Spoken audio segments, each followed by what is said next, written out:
Before we get into this, I want to let you know up front, this situation has already been fully resolved. Farex personally reached out, apologized, and made sure I got paid in full. I'm re-uploading this because a lot of you asked what happened after I took it down, and I think you deserve the full story, not just the ending. I also want to say clearly, Farex himself is a respectful guy who had no idea this was happening behind the scenes. Once he found out, he handled it properly and quickly. The delays you're about to see were on his manager's end, not his. So, with that said, here's exactly what happened from the beginning. I edited videos for a YouTuber's team. I delivered the work. They approved it. Then, when I asked to get paid, they completely changed their story.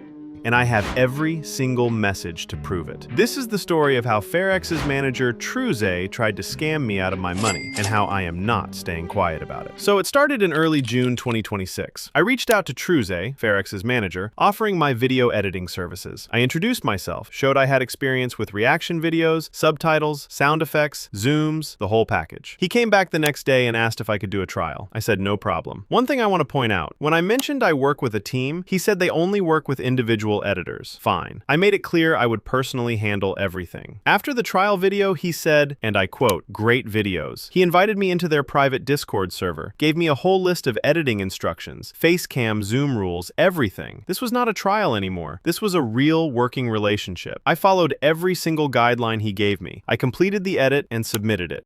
He came back with one revision request. One. I did it. No argument, no complaints. I fixed exactly what he asked for and resubmitted. And after that revision, he told me the video was good. Let me say that again. He reviewed my revised edit, and he said it was good. So at this point, the work is done. The revision is done. He approved it. Payment should be next, right? Then the delays started. I followed up politely on June 8th. No video today? He told me, and I am quoting directly, "Hey bro, please stop pinging me. You will get paid soon." June 11th. Still nothing. I followed up again. This time he told me, "You will be paid on Friday. Thank you, but we do not need videos anymore." Okay, fine. A bit odd, but he said I would be paid Friday. I said thank you and waited. Friday came, no payment. Saturday, nothing. I followed up again on June 16th. It had now been almost 2 weeks, and this is where it gets disgusting. After 2 weeks of saying payment was coming, he suddenly claims the video did not meet quality standards, and that is why they will not pay. Let me show you exactly why this is a lie. And I mean, they literally proved it themselves. His own words. He admitted it was his fault for telling me the video was fine. But here is what makes it even worse. This was not even the first version. He asked me for a revision. I did it, no problem. After that revision, he reviewed it and told me it was good. That is when he approved it, after the revision. So he cannot even use the excuse that he never properly reviewed it. He asked for changes. I made them. He said it was good. Then 2 weeks later, suddenly it is not good enough to pay for? That is not a quality issue. That is a scam. Plain and simple. When I pushed back and called this out, Truze said, "If you do not fix the video, you will not be paid. You can forget about getting paid because we are not sending you money for a video that was not done properly." Then, and this part really got me, he said, "Trying to scam us out of $25. They are calling me the scammer?" Let me be clear. I delivered the work. You approved it. You told me payment was coming multiple times over 2 weeks. Now you want me to redo the entire video from scratch or I get nothing? That is not how work operates. That is theft. If you are watching this and you are a fan of Farex, I have nothing against the creator himself, but his management, Truze, is operating like this. And other editors deserve to know before they put in free work and get ghosted. If you are an editor or a freelancer thinking about working with small or mid-sized YouTubers, always get payment terms in writing. Always. Because a verbal payment is coming soon means nothing when they decide not to honor it. I have every screenshot, every message, every approval, and I am putting all of it in this video so you can judge for yourself. If this has happened to you, with Farex's team or anyone else, drop it in the comments. Let us make sure the community knows who to avoid. And if you are Truze or Farex watching this, you know how to resolve this. My DMs are open.